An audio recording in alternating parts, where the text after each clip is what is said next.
Hər kəsin ürəyində bir dəniz var. Kimisi bu dənizi fırtınalı görür, kimisi sakit. Bəziləri isə həmişə liman axtarır. Bizim bugünkü qonağımız isə o dənizin sahilinə musiqi notları düzüb.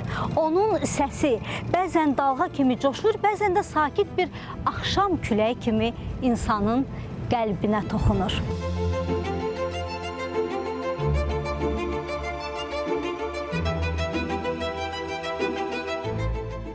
Limanımızın qonağı mahnıları ilə, sənəti ilə sevilən, seçilən bir insandır.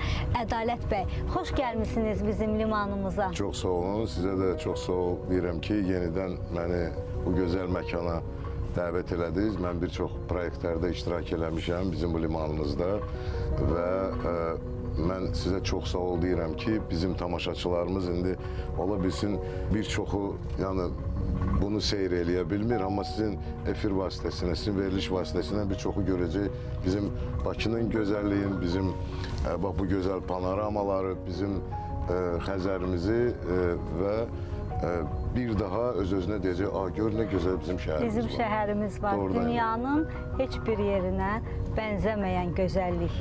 Maksim Gorki o vaxtı demişdi ki, Bakı çox Neapolə bənzəyir. Mən bunu indi söz kimi qəbul edirdim. İniş il mən Neapolda olanda gördüm ki, doğrudan da bu Bakı buxtası yuxarıdan seyr eləyəndə parkdan, Dağüstü parkına doğrudan da sanki Neapolə bənzəyir və Neapolda da çıxdım yuxarı gördüm, doğrudan da bu buxta elə bir ki, Bakıdır. Bakıdır. Bəli. O zaman sizinlə birlikdə kiçik bir dəniz səyahətinə çıxaq və limanda həyat hekayənizi dinləyək. Çox böyük məmnuniyyətlə. Hazırsınız? Bəli.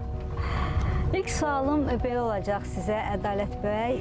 Gəmi göyərtəsində özünüzü necə hiss edirsiniz? Əslində mən sizə bir sirrər açım da. Mən təzə əskəriyə çağırılanda gəmiyə, mən sualtı gəmidə idim. Amma ondan qabaq bir 40 gün su üstü gəmidə də oldum. Çox çətindir.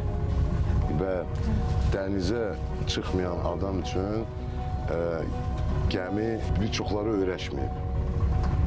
Öyrəşməyəndə də bir çox problemlər olur və adam var ümumiyyətcə öyrəşmir dənizə. Amma əgər yavaş-yavaş gəmi getsə, bugün də görürsünüz də stildir, sakitçilikdir dənizdə, ona görə də biz yavaş-yavaş özümüz üçün gedirik. Mənə elə gəlir ki, siz səyahəti sevən bir insansınız, çox limanlarda olmuşsunuz. Ən çox hansı liman yadınızda qalıb? Bilirsiniz, belə birdən-birə yada salmaq çətindir, amma doğrudan da gözəl limanlar var. Məsəl üçün, İbiza limanı mənim çox xoşuma gəldi. Biz bir dəfə yığdım incəsənət dostlarımı və hamımız getdik İspaniyaya və orada limanda gəzərək mən idim, Vüqar Əbdulov idi, Səidə Sultan idi, Xayam Nisanov idi. Ən gözəl limanlardan biri İbizadadır, ən gözəl limanlardan mən sizə deyim, elə Türkiyənin özündə Bodrumun limanı çox gözəldir. Sonra Marbella'da çox gözəl limanı var İspaniyada. Afrikada gözəl məkanlar çoxdur, amma təəssüf olsun ki, o liman mədəniyyəti siz deyən belə yüksək səviyyədə deyil. Bəli. Ona görə də yəni hər bir liman özünün gözəlliyi var. Əsas odur ki, o liman ətrafı gözəl məkanlar olsun ki, sən həmin bu balaca da olsa gəmi ilə çıxıb bir seyr edəsən. Həzz alasan və ola. Elə yerlər, mən sizə deyim, indi bizim tamaşaçılar yaxşı bilir. Məsəl üçün, çox gözəl yerlər var Taylandda, Malayziyada, çox gözəl yerlər var Xorvatiyada, marinalardır. Mən əminəm ki, bizim də ölkəmizdə inşallah o marinalar olacaq və Xorvatiyanın gözəl yerləri var, sonra Montenegranın gözəl yerləri var. Yəni, gəzməli yerlər çoxdur. Əsas odur ki, o infrastruktur ona imkan versin ki, sən çıxasan və seyr eləyəsən. Və növbəti sualım belə olacaq sizə. Həyatınızda sığındığınız etibarlı limanınız kim olub? Bu sual çox maraqlı sualdır. Baxır hansı mənada siz bunu nəzərə alırsınız da. Mənə elə gəlir ki, hər bir insanın sığındığı liman onun evidir. Hər bir insan çıxır səhər tezdən evdən və evə də qayıtmaq istəyir. Mən hər bir kəsə arzu eləyərdim ki, hər bir kəs evdən çıxanda evə qayıtsın və arzu eləyərdim ki, bütün gəmilər limandan çıxandan sonra həmin o limana da qayıtsın. Əgər ömrünüz bir gəmi olsaydı, kapitan kimi hansı istiqaməti seçərdiniz? Macəra dolu okeanları yoxsa sakit bir adanı? O baxır sənin əhval-ruhiyyəndən. Biz ifa elədiyimiz mahnılar da elədir də. Görürsünüz, bax mən şəxsən özüm hərdən görsən belə lirik mahnılara qulaq asmaq istəyirəm. Hər bir insan, məsəl üçün, axşam nəyə qulaq asır? Lirik mahnıları. Günorta da hansı bir tədbir olanda şən mahnıları. Ona görə də o baxır əhval-ruhiyyədən çox şey asılıdır. Ona görə də mən bunu konkret bu əhval-ruhiyyə ilə bağlayıram. Ancaq əhval-ruhiyyə, məncə də.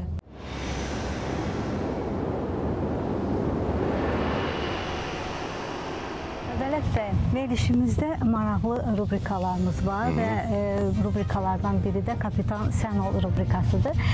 Keçid almaq istəyirəm kapitanımızın yanına. Kapitan olmaq elə belə deyil, ha. Çətindir. Əlbəttə, və əgər kapitan bilirsə, kimə sükanı etibar eləyirsə, deməli, o yaxşı kapitandır. Niyə? Ona görə ki, mənə etibar edir. Xoş gördük sizi. Salam, biz də xoş gördük sizi. Uzaqdan baxanda üfüq o qədər yaxın görünür ki, elə bir əlvi atırsan, çatacaq əlin ora. Mən o gözəlliyi çox müşahidə etmişəm. Yaxşı olar ki, gəminin sükanı verək Ədalət bəyə. İdarə eləsin. İdarə etsin, görək o üfüqü necə görür. Baxaq da. Baxaq. Buyurunuz.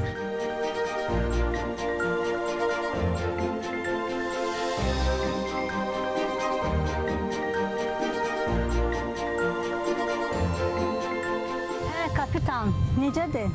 İdarə eləyə bilirsiniz gəmini? Bacardığımız qədər də belə profesional kapitanla bir yerdə yavaş-yavaş öyrənərik.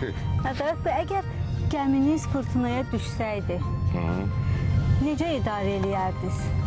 Nəyə güvənərdiniz? Belə situasiyada birincisi Allaha ümid qalır. İkincisi də gərək bir də özün, başqa heç nə eləmək mümkün olmayacaq. Təbiətdir, yəni təbiətlə çətin də mübahisə eləmək. Ona görə də yalnız özünün düzdür, bir də ki, ümid Allaha. Bəs həyatda heç sükanı əldən verdiyiniz olub? Bir insanın özünün həyatının öz yolu var və çalışsın özü o sükanı tutsun. Əgər kimsə kömək eləsə ona bu həyatda, mənə də kömək eləyən olub, mən əminəm ki, bizim kapitana da sizə də kömək eləyən olub. Əsas odur ki, o məsləhətləri düzgün versin, profesional versin. Ondan sonra gəmini də sürmək olar, həyatla da idarə eləmək olar. Əsas özündür. Başqa mən heç kimə sükanı etibar eləməm. Sənət sizin üçün daha çox ürəyin səsi, yoxsa ağlın hesablanmış addımıdır? Japonlar deyir ki, gözü görməyəni ürək görür. Ona görə də ürək çox şey hiss edir. Ürək birinci komanda verir beyinə, ondan sonra beyin onu siz hiss eləmirsiniz. Ürək istədiyiniz komanda gəlir beyinə, ondan sonra siz hansı bir hərəkəti görürsünüz. Əlbəttə ki, ürək və ürək çox bir ciddi orqandır, əzələdir və ürəklə mən keçən dəfə də demişdim efirlərin birində zarafat eləmək olmaz. Bizim bir dənə Azərbaycan dilimizdə bir söz var, deyir, mənim ürəyim istəyir dənizə çıxmaq. Gör nə gözəldir. Hər şey ürəklə bağlıdır. Başqa bir xarici dildə siz deyə bilmərsiniz ki, mənim ürəyim nə isə istəyir. Deyə bilirsən ki, mən istəyirəm. Mən istəyirəm. Məsəl üçün ingiliscində I need, mən. Məsəl üçün ispan dilində yox, quiero, mən istəyirəm. Yoxsa ki, mi corazon, quiero belə şey yoxdur. Corazon ürək demək. Amma bizim Azərbaycan, mənim ürəyim kimisə görmək istəyir. Mənim ürəyim almaq istəyir. Ona görə də ürək nə istəyir onu da eləyin. O çox gözəl bir şeydir. Biri də var ki, ürəyin Məsəl üçün gəmi almaq istəyir. İmkan yoxdur. Ürəyin xətrinə Amma ürəyim dəyir. istəyir. Ürəyin xətrinə dəyirsə, ürək də deyir, bax, bir dəfə mən sənin xətrinə dəysəm, pis olar. Ona görə də çalışın bu həyatda ürəyin xətrinə dəyir. Mahnılarınızda daha çox keçmişin nostaljisi var, yoxsa gələcəyin xəyalı? Mən sizə belə deyim də, mənim mahnılarımda ən çox romantika var. O romantikada əlbəttə ki, bağlıdır keçmişlə. Mən bir çox mahnılarımda insanları keçmişə qaytarıram. Məsəl üçün, o elə Qoca Çınar mahnısı olsun, Serenada mahnısı olsun. İnsan keçmişi üçün darıxır, amma keçmişdən yapışmaq yaxşı şey deyil. Gərək bugünkü gündən yaşayasan və əlbəttə ki, sabahı fikirləşəsən. Məndə əslində romantika çoxdur. Məsəl üçün, biz götürsək Serenada mahnısını, orada o hiss olunur da, cavan oğlandır, gəlir, xanıma serenad oxuyur. Amma əgər sevirdinsə hansısa bir xanımı, onun üçün mahnı ifa edirdin, ona hansısa bir məktub göndərdin. O məktubları da elə göndərdin ki, dayı nə bilim kimlərə verirdin ki, mən səndən O vaxt xahiş telefon yox idi. Yox idi. Amma indi biraz çox sadələşib və kimsə kimisə sevirsə və yaxud kimdənsə xoşu gəlirsə, SMS-də götürdü, yazdı WhatsApp-la. Amma əvvəl romantika vardı. Mən bunu romantika ilə bağlayardım. Bəs Ədalət bəy, mahnılarınızın rəngi olsaydı, siz öz mahnılarınızı hansı rəngə bənzətərdiniz? Təbii rənglər. Dəniz rəngi, torpaq rəngi, yarpaq rəngi. Mən özüm də buğayam və doğrudan da ayağım yer tutmalıdır da. Ona görə də yəni təbii rənglər mənim üçün daha da yaxındır. Belə məqamda bir sual gəldi ağlıma. Romantik məzmunlu mahnılarınız çoxdur, düzdür? Bəs həyatda necə? Romantiksiz yoxsa realist? Siz əvvəl romantik idim doğrudan da. Romantik idim, inanırdım ki, belə olacaq, elə olacaq, amma cavan olanda elə olur axı. Bir çox xəyallar olur, bir çox sənin arzuların olur və elə bilirsən ki, elə də olacaq, amma təəssüflər olsun ki, elə deyil. Və bacardığım qədər mən elə o romantik kimi qalıram. Doğrudan da mənim dostlarım da deyir ki, sən hərdən elə bir yerdə oturur, elə bir söz deyirəm, deyir, sən doğrudan da romantiksən. Amma əslində o romantika cavanlığı da olur. Yəni insan böyüdükcə, insan yaşı artdıqca başa düşür ki, sən demə, hərdən ağda qara olur.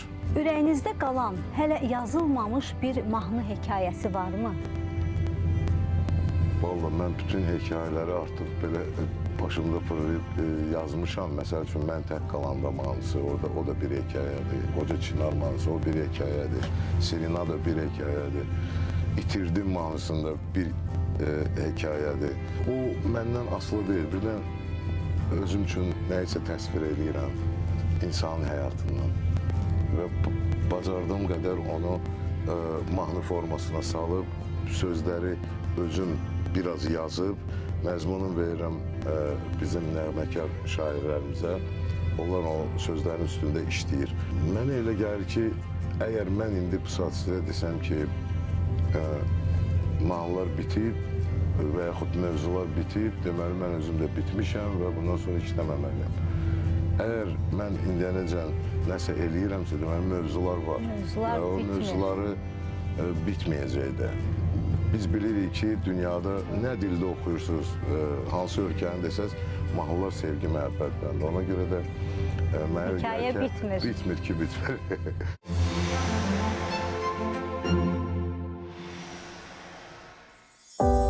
Sükutun öz dili var. Sən sustuğun anda o danışmağa başlayır. İndi mən də istərdim ki, bir anlıq sükut olsun və siz ətrafa baxasınız, nə düşünəcəyiniz mənə maraqlıdır.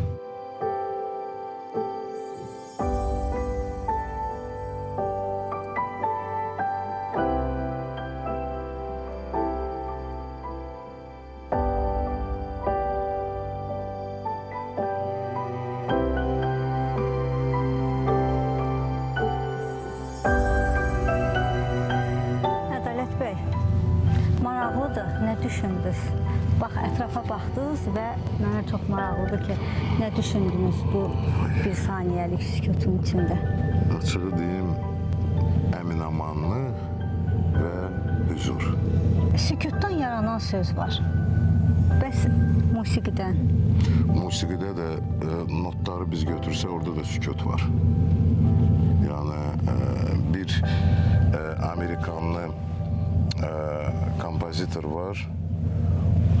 Onun bir eseri var, sükut. Oturur piyanonun arkasında ve hiç ne ifa eləmir. 3 dəqiqə. O əsərdir əslində. İndi mən deyirəm çox ola bilsin, ciddi qəbul eləməz, amma elə bir əsər var. Siz hansı məqamda susursunuz? Səbir deyilən bir şey var. O səbir məqamında sussan yaxşıdır, amma təəssüflər olsun ki, məndə biraz səbirlə problemim var, açığı deyil sizə. Onda deyirlər ki, Allah səbir versin. Bəli.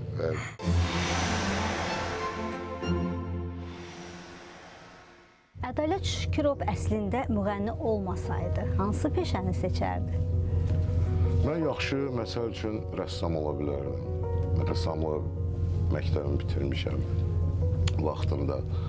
Mən yaxşı ola bilsin, musiqiçi ola bilərdim. Mən yaxşı fotoqraf ola bilərdim. Çəkməçi ola bilərdim. Bilirsiniz, bu həyatda sən hansı işin sahibi olursansa ol, o işi sən keyfiyyətli görməlisən. Əgər keyfiyyətli görsün, əgər o işi ürəklə eləsən, yenə də qayıdırıq ürəyə, onda sən hər bir işdə gözəlliyi göstərə bilərsən. Əgər sən ürəklə o işi görəcəksənsə, o onun bəhrəsini mütləq Bəhrəsini verəcək. Bəli. Ciddi peşə anlayışına münasibətiniz necədir? Valla peşələrin hər biri ciddidir. Aparıcı da çox ciddi peşədir. Bizim kameramanlar var, o da çox ciddi peşədir. Bu gəmini idarə edən, o da çox ciddi bir peşədir. Əgər sən, məsəl üçün, gəmini idarə etməyi bilməsən, sən onu eləyə bilmərsən. Yəni, aparıcı onu eləyə bilməz və yaxud fotoqraf onu eləyə bilməz. Amma hər bir işin özünün məktəbi var. O məktəbi sən bitirməlisən və belə deyək də görürsən ki, doğrudan adam hansısa bir ali məktəbi bitirib, məsəl üçün, sənəti müəllimdir. Amma həyatda da belə o gətirir ki, bu adam O sənətdə işləmir. Həyatda əsas odur ki, sən sevdiyin peşənin sahibi olasan, Bəli, və o peşədən ləzzət alasan və o peşə sənə hələ gəlir də gətirsə, lap yaxşı Daha yaxşı olar. olur. Əsas odur. Mən həmişə demişəm ki, bu cavanlara da indi buradan müraciət edirəm ki, hələ ki siz cavansız, o dərslərə mütləq gedin, oxuyun, o ali savadı alın. Ona görə ki, nə siz o cavanlıqda oxudunuz o kitabları, nə qazandınız o qalacaq. Ondan sonra, xanım, siz yaxşı bilirsiniz ki, ailə, uşaq, iş, güc, vaxt olmur. Qayğılar artır. Vaxt olmur. Yaş da artır, artıq beyində də o informasiya qalmır. Ona görə də nə bacarırsınız onu cavanlıqda eləyin. Ondan sonra vaxt olmayacaq. Hansı musiqi sizi kədərləndirə bilər? Məni əsasən, bilirsiniz, insan birinci musiqiyə qulaq asır, ondan sonra onun sözlərinə. Adam da var, bu başdan elə sözlərə qulaq asır. Əgər sözləri mahnıda ciddidirsə, insanı o duyğulandırırsa, mənə elə gəlir ki, bir-birini əlbəttə ki, tamamlayır da, tandemdədir həm musiqi, həm sözlər. Amma sözləri də gözəl olandan sonra görürsən, musiqi gözəldir, amma sözləri elə-belə də, o elə də gedir. Sənətin gücünə necə inanırsınız? Əlbəttə, sənəti siz anadan gəlmə onu mən inanmıram deyil. O sizdə fitri istedad varsa o başqa bir şeydir. Sənəti bilmək üçün gərək onun məktəbini keçəsən, gərək onu oxuyasan. Səhnəyə gəlməyiniz hansı zərurətdən irəli gəlib? Əslində mən uşaqlıqdan, belə deyək də, məktəb illərdən mahnı sevməyə, gitarda ifa eləməyə meylim çox idi. Amma çox bilməzdim ki, nə vaxtsa mən ciddi, profesional bu işlə məşğul olacağam. Ona baxmayaraq həmişə belə könlümdə var idi də, özüm içində olanda, zümzüm eləyəndə də hərdən mahnılar yazırdım.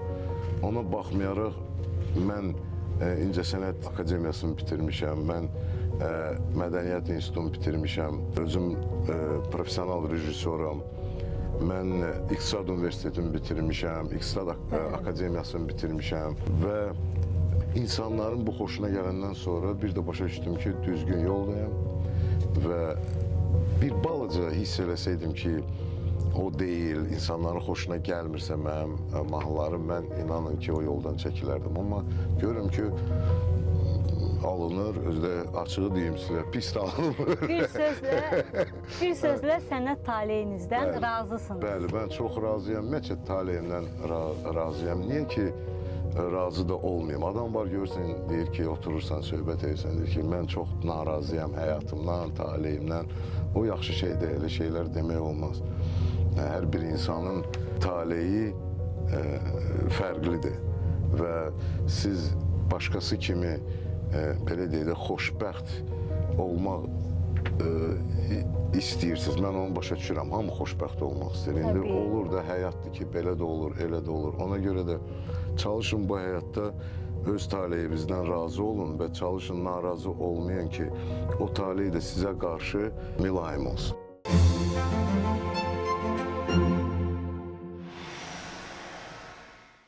Verilişimizin sonuncu rubrikası Sualım Var rubrikasıdır və keçən verilişimizdə İnara xanım sizə bir sual ünvanlamışdı. Mənə də maraqlıdır, görəsən hansı sualı yazıb? Baxaq görək, İnara xanım bizim dostumuzdur. Görəsən hansı sualı? Mənə də gəlir ki, İstəyirsiniz özünüz. yaxşı bir sual bu. Yeni verilişinizi bəyəndinizmi? Elnarə xanım, mən buradan istərdim Elnarəni salamlayam, onun ailəsinin, həyat yoldaşın dostlarımızdır. Yeni veriliş doğrudan maraqlıdır, çox xoşuma gəldi və mənə yaxın olan bir verilişdir. Mən arzu edirəm ki, bu verilişiniz daimi olsun və bir çox mənim sənət dostlarımı dəvət edəsiniz, onlar da gəlsin. İnşallah, indi mən də bir sual yazmalıyım. Bəli, siz də növbəti qonağınız. Yeni verilişimizi bəyəndik və kim olacaq? O sirdir. Başa düşdüm.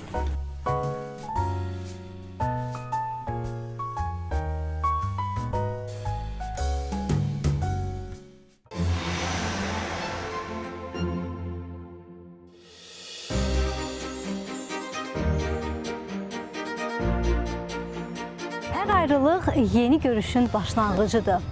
Limanlar yol gözləyənlərin həm də vüsal yeridir. Gedirik, yenidən gəlmək üçün. Limanla qalın, heç vaxt görüşməyə gecikməyin.